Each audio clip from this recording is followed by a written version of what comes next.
Hello.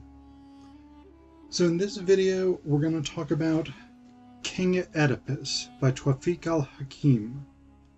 So al-Hakim is one of Egypt's most important dramatists, one of its most important writers of the modern era, and his adaptation of Sophocles' Oedipus the King is not necessarily that different from Sophocles' version, but it makes several key changes. So the basic plot structure is the same. Oedipus is king of Thebes, which he has achieved because he defeated the Sphinx in a riddle competition. He's married to Jocasta, who's the queen, etc., etc. But there are some really interesting differences here. One of which is the politics of the play. Because in this version, Tiresias is not a sort of benevolent, wise seer who's attempting to do the right thing for Thebes. He is, in fact, a political puppet master who's trying to bend the state to his will. So we get this fairly early on. Oedipus, while he's waiting for Creon to return with the oracle from Delphi about how to stop the plague, Tiresias shows up. Oedipus says to him, "You think you have the reins of my throne in your hand, but your veil is in mine." So Oedipus is threatening to expose Tiresias for his corruption here. And we find out specifically that that corruption is that Tiresias had Laius's son taken from Thebes. We don't yet know that this is Oedipus, or Oedipus doesn't yet know. We as viewers or readers of the play probably do, because there's a good chance we're familiar with the Oedipus legend. But Oedipus doesn't yet know that he is actually Laius's son. So, what he does know is that Tiresias schemed to have Laius's son removed from Thebes so that Tiresias could elevate a person of his own choosing to the throne and could have power over that person because of the scheme itself. So because Tiresias would be the only other person who would know the scheme that put that person, in this case Oedipus, on the throne, then Tiresias would always have power over Oedipus because he could reveal that scheme. And in fact, Oedipus himself threatens to reveal the scheme in an attempt to destroy Tiresias. And in sort of previewing what he would say to the people, he says, "Yes, this is Tiresias, who's had you believe that he can read the unknown mysteries and hear heavenly voices, and he hears nothing in reality but the voice of his will, and peruses nothing but the lines of his scheme and plan. He wished, and was proud of it, to change the course of events, to change the established system of inheritance, and to challenge the will of heaven, which had produced a son and heir for Laius. He did that in order to put on the throne with his mortal hand a person who was the offspring of his head and the product of his thought." So Tiresias is here the sort of ultimate political schemer. He is, in fact, someone who leads the crown astray. And this is a really important point, because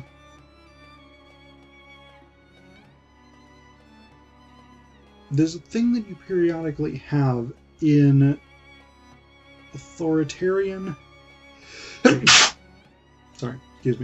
or semi-authoritarian states in which you can't directly critique the ruler, but you can critique their ministers. So we saw this, for instance, a lot in the early modern era in England. You weren't allowed to criticize Elizabeth the First or James the First or Charles the First necessarily, but you could say they had bad counselors. They had people who were leading them astray. And a lot of Arab political theater seems to have to navigate this problem of, if you directly come out and say our rulers are bad, or even in this case if you sort of indirectly say the rulers are bad, this potentially runs afoul of censors. And so you get gestures like this where it's the leader has been led astray by bad counselors. So that's an interesting component. The other interesting component of Tiresias's political machinations is the cynical way in which democracy is deployed by him. He says, "I will shout at the top of my voice, people, I have not imposed my will on you for any glory I cover." I think that should be covet. But for an idea I believe in, that you have a will. It was not because of hatred between me and Laius or antagonism between me and Creon. Rather, I wished to turn the page on the hereditary monarchy of this ancient family, to make you the ones who choose your king from a wide spectrum without regard to descent and lineage, with nothing to recommend him except his service to you and with no title for him other than his heroism for you. Thus there exists in your land only your will. That's all that should exist. And Oedipus quite rightly points out that this is a cynical ploy, that Tiresias doesn't actually believe in democracy because what he's done is cooked up a scheme whereby Oedipus will appear to be a hero. So in the ancient Greek myth of Oedipus, he defeats the Sphinx. The Sphinx is a terrifying beast that was basically blockading Thebes, forcing anyone it caught to answer a riddle, and when they answered it incorrectly, it would kill them. In this version, we find out that Oedipus has actually only killed a lion, which, I mean, let's be fair, he killed a lion with a club, so that's still a pretty substantial feat. Like, I probably couldn't kill a lion with a club. But my point is that Tiresias makes up this mythical beast, makes up this horrible, terrible beast with this riddle game in order to make Oedipus appear more heroic so that the people will put him on the throne. So even though Tiresias sort of says, well, I'm going to appeal to a democratic impulse, in fact, it's not a democratic impulse. It's still his political machinations, and the democratic line of reasoning is going to be an attempt to get the people on side with that. The other element that we have that's interesting in terms of democracy is that Oedipus puts Creon and the high priest on trial. I'll talk a little more about that in just a second. But he puts them on trial, and he says, this is the will of the people. And a little later, he says, don't scorn the people, priest. You are appearing before their court. They are the ones who will find you guilty and support my punishment for you when they see your crime laid bare after I've stripped you of your secret. And later on, when Jocasta comes in, he says, it is not I, Jocasta, who will try your brother, but the people. I am only a man who has undertaken the investigation into the crime. So this is interesting for a couple of reasons. One is that, in fact, this is the same kind of political machinations that we have with Tiresias, because Oedipus has already passed sentence on Creon and the priest. They're either going to be executed or banished. now he wants the people to say, yes, we agree with that judgment. But he's also not attempted to set up an actual court of inquiry with an unbiased legal system and things like this. And he's very much appealing to his popularity with the people as a basis for these court proceedings. So there's that anti-democratic element to it, but there's also, interestingly enough, a democratic element to it, because in ancient Athens, in the 5th century BCE, when Oedipus the King by Sophocles would have originally been performed, trial by jury of citizens performed in public was one of the major components of Athenian democracy. Citizens participating in the jury system was one of the cornerstones of democratic activity in Athens. So that's a really interesting sort of throwback to that. Now, I want to talk a little bit about why the priest and Creon are on trial. Because we have in al-Hakim's version something very different than we have in Sophocles' version. Because in Sophocles' version, the prophecy that's given by Apollo at Delphi is pretty vague, as prophecies tend to be in ancient Greece. On the other hand, the prophecy that Creon gets in this play is pretty straightforward and pretty explicit. It actually says, Oedipus is the killer of Laius. So there's not that much mystery there, but what sort of happens is that when the priest and Creon come to the palace to tell Oedipus this news, they don't initially say, the oracle has accused you.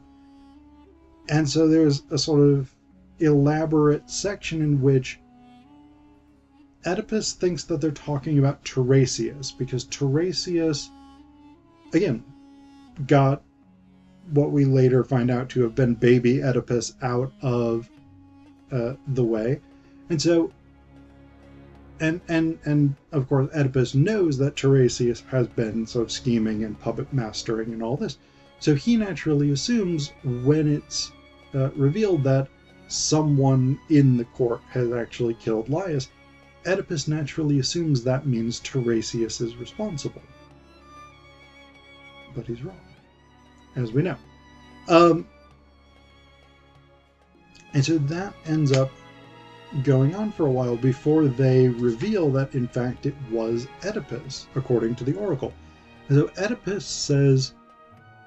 Oedipus determines that this was a plot, that this was an attempt to overthrow him as the legitimate ruler, and so he puts them on trial for treason. Which, as events unfold, and it's revealed that, in fact, it was Oedipus who killed Laius, they obviously don't get convicted of that. But that's a difference that we have here, is that we actually do have a trial of sorts for Creon and the priest. And actually, the other thing that's interesting about that is there's a theorist, a literary theorist named René Girard, who has a book called Violence and the Sacred, which is about tragedy. And one of the things that he says is a characteristic of Greek tragedy is that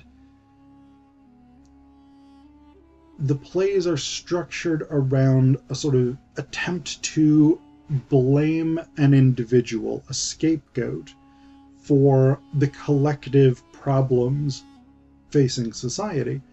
And the tension of tragedy is built around a contestation over which of the primary characters is at fault, or which of the primary characters is going to be held responsible. So here we have that played out really overtly when Creon accuses Oedipus, and then Oedipus accuses Creon of committing treason. And so we have that antagonism played out really directly here. One more thing that I do want to talk about that's really interesting about al-Hakim's version is that he establishes a sort of tension or a contrast between actuality and truth. Or Marvin Carlson, who edited this collection called the Arab Oedipus, Marvin Carlson calls it the distinction between fact and truth. So actuality or fact in this case would be the experiential reality of a situation, i.e., Oedipus and Jocasta love one another deeply. That's their reality, that's their actuality, that's their fact, a fact of their lives. But the truth is that they are mother and son. So you've got those two things in dynamic tension here. You've got the conflict between the actuality of direct experience and the truth of sort of transcendental fate, transcendental destiny, whatever it is. So that's really interesting. And unlike in Sophocles, where Jocasta immediately goes after learning that Oedipus is her son and hangs herself, in this version she faints, she's brought back into the palace, and then she and Oedipus actually have a fairly lengthy talk in which he tries to convince her to accept their actuality.